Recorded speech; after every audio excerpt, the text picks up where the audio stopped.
देखिए, जेएनयू का इतिहास जो है, आप अगर इसको सही से देखेंगे, ये जेएनयू का आज का मुद्दा नहीं है। ये आज इस चीज़ के लिए स्ट्राइक नहीं कर रहे हैं। इस देश में, इस देश के कल्चर में आज तक जितनी भी चीज़ों को बुरा माना गया है, उन्होंने उस हर चीज़ पर स्ट्राइक की है, उस हर चीज़ पर आंदोलन किया है। इसके पीछे प्योर राजनीति है। अगर आप राजनीतिक तौर पर देखेंगे, आप कहीं पर भी देखेंगे, सबसे पहले फीस की एक बात करते हैं। मुद्दा सिर्फ फीस का नहीं है, मुद्दा सिर्फ फीस का तो बिल्कुल नहीं है। आप इनकी स्ट्राइक्स का मैं तुम्हें थोड़ा सा एक अंदाज़ा दे देता हूँ किस तरह से इन्होंने स्ट्राइक्स की है। अभी पिछले दिनों जेएनयू के अध्यापक स्ट्राइक पर चले गए थे, ये कहते हुए कि हम जो बायोमेट्रिक होता है, अंगूठे से हाजिरी नहीं लगाएंगे। एक तरफ ये सरकारी बैंकों में भी अंगूठे से हाजिरी लगाने की पैरवी कर रही है, और दूसरी तरफ वहां के अध्यापक ये कह रहे हैं कि नहीं, हमें हाजिरी अंगूठे से नहीं लगानी। स्ट्राइक हुई थी इस बात पर भी। इसके बाद जेएनयू के स्टूडेंट्स ने अभी एक स्ट्राइक की थी कि हम क्लास में आकर अटेंडेंस नहीं देना चाहते। ये तो हमारी स्वतंत्रता का हनन है। मतलब आप यकीन मानिए, माँ बाप अपने बच्चे को, छोटे को या बड़े को, इसलिए स्कूल में भेजते हैं ताकि वो क्लास में जाकर शिक्षा ग्रहण करे। जेएनयू के छात्र वहां जाकर क्लास में अपनी अटेंडेंस नहीं देना चाहते।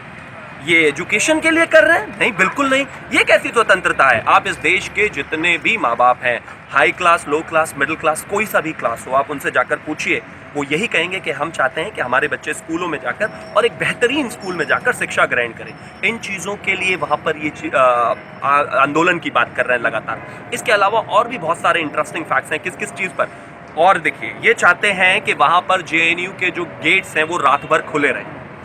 इस माहौल में जब अभी पिछले दिनों आपने देखा था एक छात्र गायब हुआ था जेएनयू से, नजीब जंग, आपको याद होगा। जब नजीब जंग गायब हुए थे तो ये इस देश का देशद्रोही कन्हैया कुमार हर स्टेज पर चिल्ला चिल्ला कर कह रहा था कि मोदी जी से पूछिए कहाँ है नजीब जंग।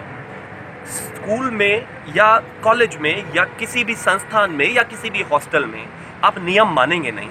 दरवाजे आपको पूरी रात खुले चाहिए, और उसके बाद अगर कोई छात्र गायब हो जाता है तो आप सरकार को जिम्मेदार ठहराते हो। अरे सरकार आपकी लिए ही तो, आपकी सुरक्षा के लिए ही तो ये सब कदम कर रही है ना, आपको दरवाजे क्यों खुले चाहिए? इसके अलावा कुछ और मांग, वो चाहते हैं कि हॉस्टल में बाहरी लोग आए। आप देख रहे हैं हालात क्या है, आपके यहाँ से छात्र गायब हो रहे हैं। आपके यहाँ हालात ये है कि हर किसी चीज़ को लेकर 1000 बाहर से लोग आकर इकट्ठे हो जाते हैं, और आप कह रहे हैं सुरक्षा की दृष्टि से कि बाहर से आने वाले लोगों को आने दिया जाना चाहिए। कौन से हॉस्टल में होता है ऐसा? ऐसा तो लंदन में भी नहीं होता, और ये तो हिंदुस्तान है। अब आ जाते हैं, ये चाहते हैं कि छात्रावास में, लड़कियों के छात्रावास में, महिलाओं के छात्रावास में पुरुषों को आने दिया जाना चाहिए, और पुरुषों के छात्रावास में महिलाओं को आने दिया जाना चाहिए। मैं आपको चैलेंज करता हूँ, इस देश में करीब 45%, 40% महिलाएं हैं। आप उनसे जाकर पूछ लीजिए, उसमें मेरी माँ है, आपकी माँ है, सबकी माएँ हैं, बहनें हैं, सब हैं।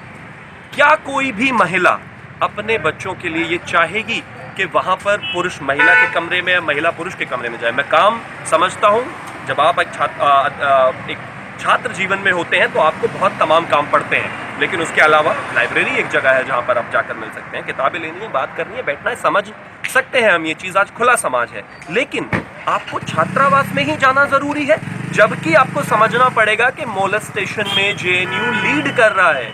मतलब कि मोलेस्टेशन में, मतलब लड़कियों के छेड़छाड़ में जेएनयू आज देश की यूनिवर्सिटीज़ में से लीड कर रहा है, लेकिन उनको एक दूसरे के कमरे में जाना है। क्या लॉजिक है इसका? इसके अलावा एक और उनकी मांग है, उन्हें रात को पारसारथी रॉक पर जाना है। आपने अभी एक न्यूज़ कुछ दिन पहले सुनी होगी कि उन चट्टानों पर चढ़ते हुए एक छात्र का बैलेंस बिगड़ गया था और वो गिरा, उसके बाद मौत हो गई। जिम्मेदार कौन है इस बात का? जब यही खबर कल न्यूज़पेपर में, मीडिया में आई तो लोग कहेंगे सरकार क्या कर रही है। अरे भाई, सरकार को आप घुसने नहीं दे रही, सरकार आपके लिए जो हॉस्टल मैनुअल बना रही है वो आप लागू नहीं होने देना चाहते, दरवाजे आप बंद नहीं होने देना चाहते, एक दूसरे के हॉस्टल में आप जाना चाहते हो। कमाल की बात है। अगर ये सारी चीज़ें आपको इसी तरह से लेकर चलनी है तो फिर सरकार की ज़रूरत कहाँ है? मैं आपको बता दे रहा हूँ, ये फीस का मुद्दा तो बिल्कुल नहीं है, बिल्कुल फीस का मुद्दा नहीं है, कि तमाम पॉलिटिकल लोगों का ये मुद्दा है। आपको पता है इन सब के पेरेंट्स कहाँ पे हैं, जब ये 10 रुपये 20 रुपये की फ़ीस पर बार बार इस चीज़ पर हंगामा कर रहे हैं। तो मेरा सिर्फ इतना सा कहना है, फ़ीस की चलो जहाँ तक बात है, ये कहते हैं, मैं मानता हूँ कि ठीक है उस पर बात होनी चाहिए, सरकार ने खैर उसे वापस ले लिया, लेकिन ये मुद्दा सिर्फ फ़ीस का नहीं है। आप यकीन मानिए, अभी पिछले दिनों क्या हुआ था, एक महिला अध्यापक के कपड़े फाड़ दिए गए थे जेएनयू में। इसको आप आज़ादी कहते हैं, महिला अध्यापक के कपड़ों को फाड़ देने को? अभी एक महिला अध्यापिका को इन्होंने 24 घंटे एक जगह बंदी बनाकर रखा। इसको क्या आप महिला सशक्तिकरण कहते हैं कि आप महिला को एक बंदी बनाकर रख लेंगे और उसको 24 घंटे रखेंगे? उनसे जब मीडिया ने पूछा कि आपने क्या किया, तो उन्होंने कहा कि हम उनके सामने रो रो के गिड़गिड़ा रहे थे कि हमारी फीस वापस कीजिए। ये तरीका होता है गिड़गिड़ाने का? किसी को आप रूम में बंद कर लेंगे और उसके बाद ये अराजकता नहीं तो क्या है? ये अराजकता नहीं तो क्या है? लोकतांत्रिक देश की वो बात करते हैं, संविधान खतरे में है ये बात करते हैं, सरकार डोमिनेट कर रही है ये बात करते हैं, और आप अपने हॉस्टल में क्या कर रहे हैं? उन्होंने तो अपने हॉस्टल को क्या एक कोरिया मॉडल नहीं बना दिया? क्या ये नॉर्थ कोरिया जैसा मॉडल नहीं है कि जो आपके खिलाफ बोलता है आप उसके खिलाफ हाय हाय करके हंगामा करना शुरू कर दो? और दूसरी चीज, मैं गरीब हूँ, मान लीजिए मैं गरीब हूँ, मेरे पिता गरीब थे, उन्होंने मुझे पढ़ाकर किसी एक अच्छे यूनिवर्सिटी में भेजा। यूनिवर्सिटी में भेजने के बाद मैं क्या करूँगा? 2 साल 3 साल 4 साल 5 साल पढ़ने के बाद मेरी पहली प्राथमिकता क्या होगी कि मैं जल्दी से स्कूल से बाहर निकलूँ, और स्कूल से बाहर निकलने के बाद मैं अपने परिवार को सपोर्ट करूँ, कहीं नौकरी करूँ। आप AA, PhD, MPhil कर रहे, करिए, कोई परेशानी नहीं है, लेकिन एक चीज़ बताइए, वहीं पर रहकर आप शादी कर ले रहे हैं, वहीं के बाद शादी होने के बाद आपका बच्चा हो रहा है, तो वो जो बच्चा निकल रहा है वो भी गरीबी है ना? गरीबी से बाहर निकला जाता है, उसमें पैर नहीं पसारे जाते। और दूसरी चीज़, इस देश के बाकी तमाम यूनिवर्सिटीज़ को उठाकर देख लीजिए, सबका फीस स्ट्रक्चर आपको समझ में आएगा। एक लॉजिक और है JNU वालों का, वो कह रहे हैं कि हमारे परिवारों की, ज़्यादातर परिवारों की जो आय है वो 12,000 और उससे कम है। मैं आपको चैलेंज के साथ कह सकता हूं कि इस देश में 60% परिवार जो है उनकी अगर पारिवारिक इनकम देखी जाए तो कहीं ना कहीं इतनी ही है। लेकिन बावजूद इसके इस देश ने कलाम दिए ना, बावजूद इस देश में आज नरेंद्र मोदी इस देश के प्रधानमंत्री हैं ना, जो कभी चाय बेचते थे। और हमारे जितने भी पॉलिटिकल लोग हैं, जितने भी वैज्ञानिक हैं, जितने भी बड़े बड़े डॉक्टर्स हैं, सब गरीबी से ही निकल कर आए ना। वो सब पढ़े और आगे बढ़े, लेकिन इन लोगों को गरीबी का बहाना देकर ये चाहते हैं कि वहाँ किसी भी तरह से सेंट्रल दिल्ली में बसे रहें, और एक राजनीतिक जो चिल्ला-चोट करने की कोशिश हो रही है। ये मानिए, ये देश के लिए इसलिए घातक है क्योंकि स्टूडेंट्स के थ्रू, छात्रों के थ्रू राजनीति को आगे बढ़ाया जा रहा है। मुझे लगता है राजनीतिक पार्टियों को अगर राजनीति करनी है तो वो सरकार से अगर सहमत नहीं है, ठीक है, नहीं है, कोई बात नहीं, आइए और लड़िए, विपक्ष का काम कीजिए। लेकिन ये जब छात्रों के थ्रू राजनीति अंदर घुस रही है, मुझे लगता है ये देश के लिए बहुत ही खतरनाक है। अच्छा, आप एक बात बताइए, जिस तरीके से 10 रुपये फीस को लेकर आंदोलन किया जा रहा है, आपको क्या लगता है फीस को बढ़ाना चाहिए या नहीं रखना चाहिए? क्योंकि कुछ लोग कहते हैं कि JNU में सिर्फ गरीबी बच्चे पढ़ने आते हैं। आप कहाँ तक सहमत हैं इस बात से? मुझे एक चीज़ बताइए, ये तो बड़े हास्यास्पद माहौल हो गया। इस देश में 90% बच्चे, मैं भी और मुझसे बड़े भी, उनसे बड़े भी और मुझसे छोटे भी, ज़्यादातर बच्चे कहाँ से निकल कर आते हैं? प्राइमरी पाठशाला से, जहाँ अंग्रेजी का सब्जेक्ट भी 7वीं के बाद आता है, 6ठी 7वीं में। और इस देश के आज तक के जितने भी प्राइम मिनिस्टर्स, जितने भी प्रधानमंत्री, राष्ट्रपति, जितने भी साइंटिस्ट, डॉक्टर, कहीं ना कहीं कहाँ से पढ़ के आए हैं? उस प्राइमरी स्कूल से, है ना? लेकिन आपने कभी उन प्राइमरी स्कूल्स में अपने उन छात्रों की तस्वीर लगी हुई देखी है? कभी सुना है उनके अध्यापकों को ये कहते हुए कि ये देखिए, ये हमारे यहाँ से गए हैं पास होकर, तो हमारी फीस तो 5 रुपये ही रहनी चाहिए? नहीं। जब इस देश का तमाम बच्चा प्राइमरी स्कूलों से निकला है, सरकारी स्कूलों से निकला है और ऊंचाइयों तक पहुंचा है, और वो कभी इस बात को नहीं कहते, तो आज ये JNU का ये कहना कहाँ तक ठीक है कि हम बहुत अच्छे संस्थान हैं, हम बहुत बड़े संस्थान हैं, हम गरीबों को शिक्षा देते हैं? अरे सब गरीबों को शिक्षा देते हैं भाई। इस देश के जितने भी बड़े बड़े महान लोग हैं, सब प्राइमरी स्कूल से ही निकले हैं, लेकिन वो प्राइमरी स्कूल कभी धरना नहीं देते हैं। उनमें भी 5-5, 10-10 रुपये महीना जो है होती थी। मेरा परिवार बहुत गरीब था, मेरा भी स्कूल 10 किलोमीटर दूर था, जो इंटर कॉलेज था, उसमें मुझे भी 1.5 रुपया 2 रुपया पर डे किराया देकर जाना पड़ता था। मेरा परिवार भी इतना सरसबज नहीं था, लेकिन बावजूद उसके मैंने पढ़ाई की और मैं आगे निकला, और आगे मुझे काम करना था, मैं कर रहा हूँ। ये कहाँ तक सही है, ये कहाँ तक जायज़ है कि गरीबी का बहाना बनाकर आप एक देश के सेंट्रल जगह पर बैठे हुए हैं, वहाँ से निकलने का नाम नहीं ले रहे? और अब मुझे एक चीज़ और बताइए, क्या ये जायज़ है कि आप वहीं पर निकलने को तैयार नहीं हैं? जो बच्चे जिनको शायद सही में गरीब है, जिनको ज़रूरत है, जो 3-4 साल पढ़कर वहाँ से निकल सकते हैं और कुछ अच्छा कर सकते हैं, क्या उनको मौका मिल रहा है? कहीं ये लोग उनका मौका दबा कर नहीं बैठे? आप देखिए ना, कन्हैया कुमार, शैला रशीद, खालिद, आप इन सबको देखेंगे, इनके माँ बाप कहीं ना कहीं, कन्हैया कुमार के अगर परिवार की मैं बात करूं तो उनके परिवार में से एक मंत्री रहे हैं। शैला रशीद की अगर मैं घर की बात करूं तो उनका घर श्रीनगर के एक पॉश इलाके में है। खालिद की अगर मैं बात करूं तो उनके पिताजी सिमी के मेंबर रहे हैं, all India Muslim personal law board में वो सदस्य भी मेरा ख्याल शायद हैं। तो ये बच्चे कहाँ से गरीब हैं? 20 रुपये इनके लिए कहाँ से जायज़ है? ये वामपंथी सोच को थोपा जा रहा है इन लोगों को। और दूसरा सबसे बड़ा, विवेकानंद की मूर्ति को इस तरह से लिखा गया कि भगवा जलेगा। जब भी टारगेट किया जाता है, केवल हिंदू धर्म को टारगेट क्यों किया जाता है? ये देखिए, अगर इनको भगवा से इतनी परेशानी है, पहली बात तो मैं ऐसा कोई नहीं मानता, इस देश के सारे, दुनिया के सारे संसाधनों पर सबका अधिकार है, लेकिन अगर इनको भगवा से इतनी परेशानी है तो पूरा जीवन ना बिना सूर्य के रहें, बिना सूर्य की रोशनी के रहें, क्योंकि सूर्य की रोशनी भी भगवा है कहीं ना कहीं, फिर तो ये इसके अधिकार ही नहीं है। आग अग्नि जिससे सारी चीजें बनती हैं उससे भी दूर रहे, वो भी भगवा है। इस देश की, दुनिया की हर चीज में भगवा है, और भगवा किसी के लिए खतरा नहीं हुआ। जिन लोगों ने इस भगवा को आतंकवाद कहा था वो देखिए आज तिहाड़ में है।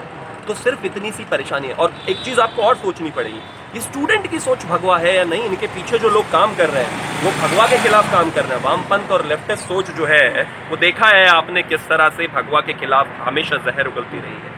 मेरा सिर्फ इतना मानना है कि आप जितना इस तरह से भगवा को, हिंदुत्व को टारगेट करोगे, जितना इस देश की संस्कृति को जलाने की कोशिश करोगे, वो निकल कर वापस आएगी और ज़्यादा फैलेगी, क्योंकि आपके विचारों को शुद्धि की ज़रूरत है। मुझे लगता है भगवा की वाकई ही अब इनको ज़रूरत है, क्योंकि जिस दिन ये उसका महत्व समझ जाएंगे शायद इस तरह से कहना बंद कर देंगे। अच्छा सर, आपने देखा होगा जिस तरीके से आज आंदोलन हो रहा है, महिला पत्रकारों तक नहीं छोड़ा जा रहा है, उनके साथ भी अभद्रता वहाँ पर की जा रही है, इस बारे में क्या कहना चाहिए?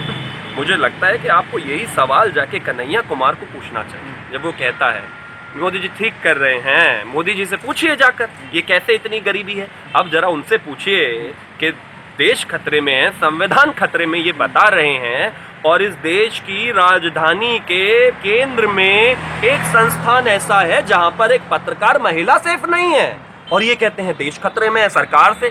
अरे सरकार तो आपको आज भी सब अनुमतियां दे रही है, आज आप जो चाहे कर रहे हैं, लेकिन एक महिला पत्रकार, आपकी और मेरी विचार भिन्न भिन्न हो सकते हैं, आप मेरी बात से सहमत हो, मैं आपकी बात से सहमत हूँ, वैसा जरूरी नहीं है, लेकिन इस सड़क पर अगर मैं आपको घेर कर कहने लगूं कि यहाँ से आपको भागना पड़ेगा, तो ये हिंदुस्तान कहाँ से बचा? लोकतंत्र और देश अगर खतरे में है तो इसी सोच से खतरे में है, और ये सोच की और लोकतंत्र की जो खतरे की जड़ है इस समय जेएनयू में है। वामपंथ कहीं नहीं बचा, इस देश में करीब करीब खत्म हो गया, और बहुत ही कम ऐसी कंट्रीज हैं। आज अगर हम चाइना को बात करें तो चाइना भी कहीं ना कहीं कम्युनिज्म से निकलकर कैपिटलिज्म पर पहुंच गया है। बस ये थोड़ा बहुत हिंदुस्तान में, और उसमें से भी थोड़ा बहुत बस सिर्फ जेएनयू में है। अब समय आ गया है कि इन चीज़ों को आंख से आंख मिलाकर डील करना चाहिए। इस देश की सरकार को आप बाहरी सुरक्षा मजबूत कर सकते हैं, पाकिस्तान चाइना से लड़ सकते हैं, लेकिन अगर देश के अंदर ही दीमक लगेगी तो कहीं ना कहीं आने वाले समय में ये खतरा पैदा होगा। क्योंकि आप देखिए, आप इस तरह की बयानबाजी करते हैं, आप महिषासुर दिवस, अब मैं इनका थोड़ा सा बताता हूँ, इन्होंने 2011 में महिषासुर दिवस मनाया, ऑन रिकॉर्ड कह रहा हूँ, कहे तो कंडेम करा लीजिएगा आप, उनसे मैं गारंटी के साथ कहता हूँ, सब डेटा है। 2010 में दंतेवाड़ा में एक आतंकवादी हमला हुआ था। वो आतंकवादी हमले के बाद जब वहां पर जवान शहीद हुए थे तो इसी जेएनयू में इन्होंने सेलिब्रेट किया था वो दिन। उसके बाद अफजल गुरु दिवस तो इन्होंने मनाया ही था, सबको याद होगा। इसके अलावा इन लोगों ने क्या नहीं किया, 2015 में कश्मीर को अलग देश का नक्शा बनाकर इन्होंने दिखाया था 2015 में, और आज ये आप हाल देख लीजिए।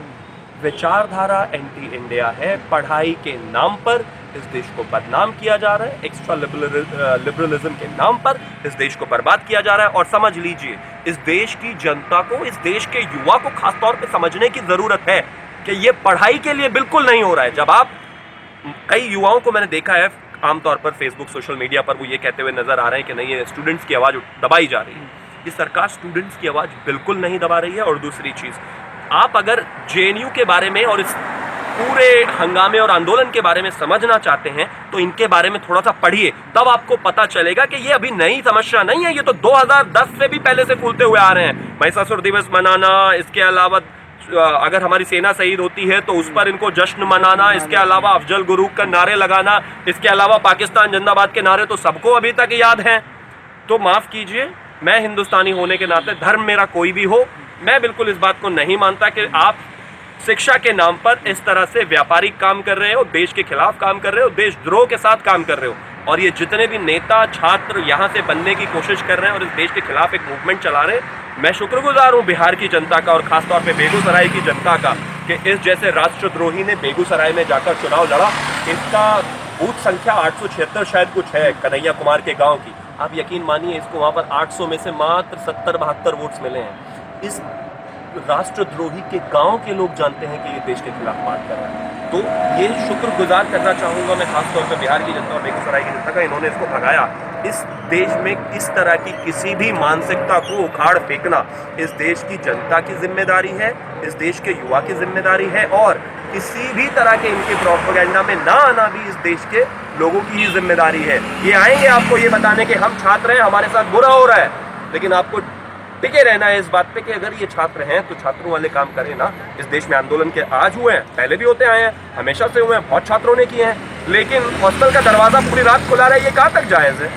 ये कहाँ तक जायज़ है कि सारे गेट खुले रहने चाहिए? ये कहाँ तक जायज़ है कि इंसान जब बाहरी व्यक्ति जब चाहे आ जाए और बाहरी व्यक्ति जब चाहे चला जाए? ये कहाँ तक जायज़ है? जब आप ही के हॉस्टल में नजीब जंग गायब हो जाते हैं, जब आप ही के हॉस्टल में एक महिला को सीडी देने के बहाने रेप कर दिया जाता है, जब आप ही के हॉस्टल में पाकिस्तान के समर्थन में नारे लगाए जाते हैं, माफ़ कीजिए, मुझे लगता है ये समय आ गया है, सरकार को भी इस पर विचार ज़रूर करना चाहिए। और मैं पूरी तरह से आशा करता हूँ कि विचार करेगी ये सरकार कि इस विचारधारा से किस तरह से डील किया जाए, नहीं तो आने वाले समय में ये इस देश के युवाओं को भड़काने का और काम करेंगे।